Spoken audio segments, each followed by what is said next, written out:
हम गुंजन चौधरी मैथिली गुंजन चैनल पर एकटा चनाइयक गीत प्रस्तुत करऽ जाइ छी। मधुश्रावणी पावन में जे गीत गायल जाइ छै चनाई के, अहाँ सबसे आग्रह जे गीत के अंत तक जरूर सुनब।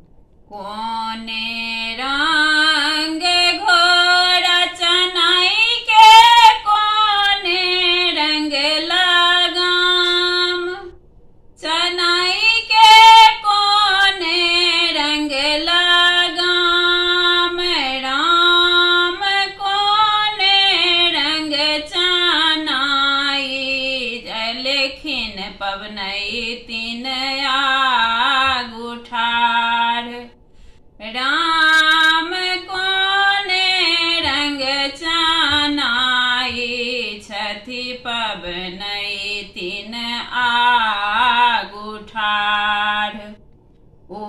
उजरहि घोर चनाई के, उजर लगाम चनाई के, उजर लगाम राम, उजरहि चनाई छथि पवनई तीन आगु ठाढ़ राम, उजर चनाई छथि पवनई तीन आगु ठाढ़।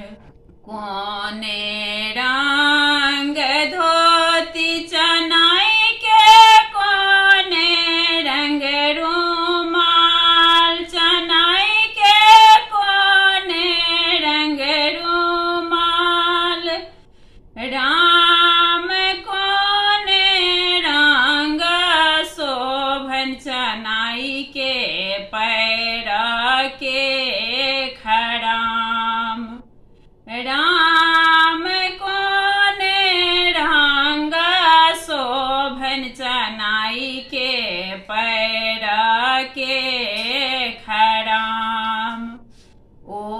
उजरहि धोती चनाई के, उजर रुमाल चनाई के, उजर रुमाल राम, उजरहि शोभन चनाई के पैर के खड़ाम राम, उजरहि शोभन चनाई के पैर के खड़ाम। कोने रंग कुर्ता चनाई के, कोने रंग पाग चनाई के, कोने रंग पाग राम, कोने रंग शोभन चनाई के चंदना लीलार राम, कोने रंग शोभन चनाई के चंदना लीलार।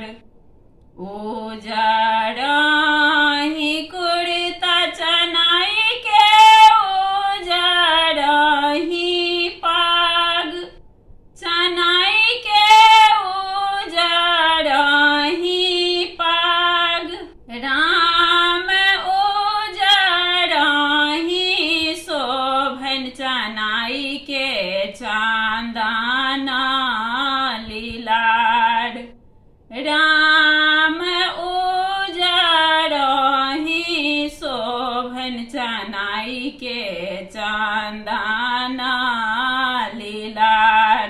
चाहे बन जय चनाई चलतहि जाऊ चनाई चलतहि जाऊ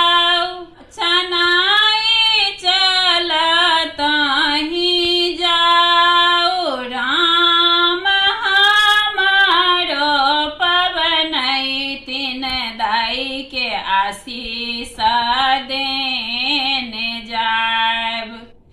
राम हमारो पवनैतिन दाई के आशीष दे